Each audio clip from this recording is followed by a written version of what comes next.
اللہ ہی اللہ جشن آمد رسول، اللہ ہی اللہ۔ السلام علیکم ورحمۃ اللہ وبرکاتہ۔ 12 ربیع الاول نبی اکرم صلی اللہ تعالیٰ علیہ وسلم کی تاریخ وصال ہے، لیکن تاریخ ولادت کہاں سے ثابت ہے؟ علامہ صاحب یہ جو انہوں نے سوال کیا ہے میں اس میں کچھ شامل کرنا چاہتا ہوں۔ لوگ یہ کہتے ہیں بعض لوگ کہ بھائی اعلیٰ حضرت تو 12 کو نہیں مانتے تھے، تو حقائق کیا ہیں؟ میں چاہوں گا آج ناظرین کے سامنے واضح ہو جائے کہ 12 ربیع الاول تاریخ وفات ہے یا تاریخ ولادت ہے، اس بارے میں شاذ۔ بسم اللہ الرحمن الرحیم۔ دراصل یہ 3 سوال اکٹھے ہو گئے، سبحان اللہ، اور میں چاہوں گا کہ ذرا اختصار کے ساتھ ان کے جواب دے دوں۔ 12 ربیع الاول شریف آقا کریم صلی اللہ علیہ وآلہ وسلم آپ کی تاریخ وصال ہے، لیکن جب تاریخ ولادت کی بات آتی ہے نا تو کچھ لوگ اٹک جاتے ہیں، جھٹک جاتے ہیں اور لٹک جاتے ہیں۔ حقیقت یہ ہے کہ جن کی طرف سے یہ اعتراض ہے نا، میرے بیٹے آپ ان سے پوچھیں کہ آپ کا سب سے بڑا امام جس کو آپ علامہ ابن کثیر کہتے ہیں، ذرا اس کی تاریخ ابن کثیر جس کو البدایہ والنہایہ کہتے ہیں، اس میں دیکھیں کیا لکھا ہوا ہے۔ چلو ہماری نہیں ماننی تو کم از کم اپنے جو بڑے ہوتے ہیں، ساڑی پنجابی کہندے نے بھی نیاڑیاں دی نہیں مننی، ابے دی تے مان لو نا، کم از کم ان کو دیکھ لینا کہ انہوں نے کیا لکھا ہے۔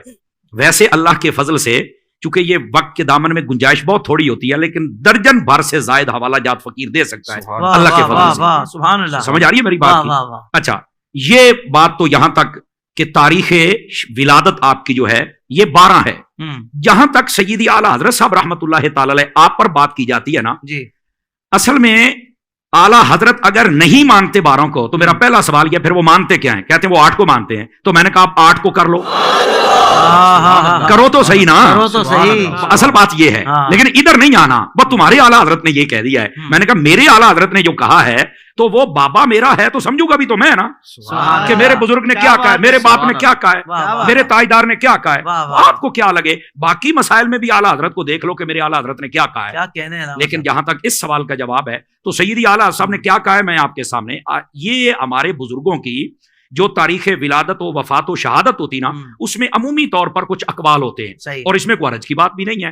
بسا اوقات وہ اقوال چاند کی تاریخ کے اعتبار سے کچھ شمار کرتے ہیں، کچھ یہ دیسی مہینوں کے اعتبار سے ہوتا ہے، کچھ یہ انگریزی مہینوں کے اعتبار سے ہوتا ہے، لیکن وہ لکھنے والے بسا اوقات خلط ملط کر بیٹھتے، کوئی مسئلہ نہیں ہے اس میں، کوئی ہم کہتے ہیں جب جی چاہے تم حضور کا میلاد کر لو۔ لیکن رہ گئی بات سیدی اعلیٰ حضرت کی، تو اعلیٰ حضرت صاحب رحمۃ اللہ علیہ نے جو فرمایا، وہ فرماتے ہیں کہ اس سال جو ربیع الاول آیا نا، اس کا جو ذائچہ اور سانچہ میرے سامنے ہے، اس حساب سے جب میں نے دیکھا تو وہ پیچھے چلتے چلتے چلتے چلتے وہ 8 ربیع الاول اس حساب سے بنی ہے جی۔ مطلب یہ اعلیٰ حضرت کا کمال دیکھیں، کیا کمپیوٹرائز آپ کا دماغ ہے، آپ نے فرما دی۔ لیکن جو اگلی بات کہی وہ کوئی نہیں بتائے گا، آپ نے فرمایا لیکن جو مشہور ہے وہ بھی 12 ہے، جو معمول ہے جس پر عمل کیا جاتا ہے وہ بھی 12 ہے، اور جو قول جمہور ہے وہ بھی 12 ہے۔ آپ نے ساری بات ہی باتیں کر دی ہیں، 3 باتیں جملے لکھ کے آپ نے سارا مسئلہ حل فرما دیا۔ بذات خود سیدی اعلیٰ حضرت صاحب، آپ کا سارا قبیلہ، آپ کے مریدین و متعلقین، آپ کے گھر پر جو محفل ہوتی ہے وہ بھی 12 کو ہی ہوتی ہے۔ اب یہ جملہ تو تم نے پڑھ لیا، تو ان کے گھر کی محفل کو بھی دیکھو نا۔ تو سیدی اعلیٰ حضرت صاحب رحمۃ اللہ علیہ نے ایک حساب بتایا کہ اس حساب سے اگر آج کے دن میں دیکھوں تو یہ بنتا ہے، لیکن معمول، مشہور اور قول جمہور وہ 12 کا ہے۔ تو جب ہے ہی 12 کو، اور اس میں اہل حرمین جس کو کہا جاتا ہے، پوری دنیا تمام علماء اس پر متفق ہے، تو یہ 12 ہی کو آقا کریم صلی اللہ علیہ وسلم کی ولادت اقدس ہے، اور اسی دن کو ایمان والے میلاد کرتے ہیں۔ واہ واہ واہ، سبحان اللہ سبحان اللہ۔ اچھا علامہ صاحب، اس طرح کی بات بھی ذہن میں لوگوں کے آتی ہے کہ جب حضور کے آنے کی خوشی کرتے ہو تو جانے کا غم کیوں نہیں کرتے؟ اس کا کیا جواب ہے؟ اللہ اکبر، جانے کا غم وہ کرے جس کا نبی مر گیا ہے، ہمارا تو زندہ ہے۔ نعرہ تکبیر، نعرہ رسالت، نعرہ تحقیق، نعرہ حیدری، حیدر رضا۔ ہمارے امام نے تو یہ بتایا۔ اب میں پوچھتا ہوں نا ان لوگوں سے جو کہتے ہیں کہ اعلیٰ حضرت کہتے ہیں 12 نہیں 8 ہے، وہ میں پوچھتا ہوں یہ وہی اعلیٰ حضرت ہے جنہوں نے کہا تو زندہ ہے واللہ، تو زندہ ہے واللہ، میرے چشم عالم سے چھپ جانے والا۔ تو یہ کون سی بات ہوئی کہ آنے کی خوشی کرتے جانے کا کام؟ وائر منافقت تو نے بھی کن لوگوں کے پاس ڈیرے لگا لیے کہ جو جب محرم آئے تو وہ کہتے ہیں نہیں امام حسین کی یاد میں پیٹنا نہیں چاہیے، رونا نہیں چاہیے، چونکہ 3 دن سے زیادہ سوگ ہی نہیں ہے۔ اور وہی منافق لوگ جب ربیع الاول آتا ہے تو کہتے ہیں کہ تم آنے کی خوشی کرتے ہو تو جانے کا غم کیوں نہیں کرتے؟ او بھائی ادھر 1 ڈیڑھ ماہ مہینے کے بعد ہی تمہارے مسئلے بدل جاتے ہیں، خدا کا خوف کرو یار۔ کیا منافقت بھی سوچتی ہوگی کہ منافقت تو میں تھی پر جن سوداگروں کے پاس میں آ گئی نا انہوں نے میرا بیڑا ہی کر کے رکھ دیا.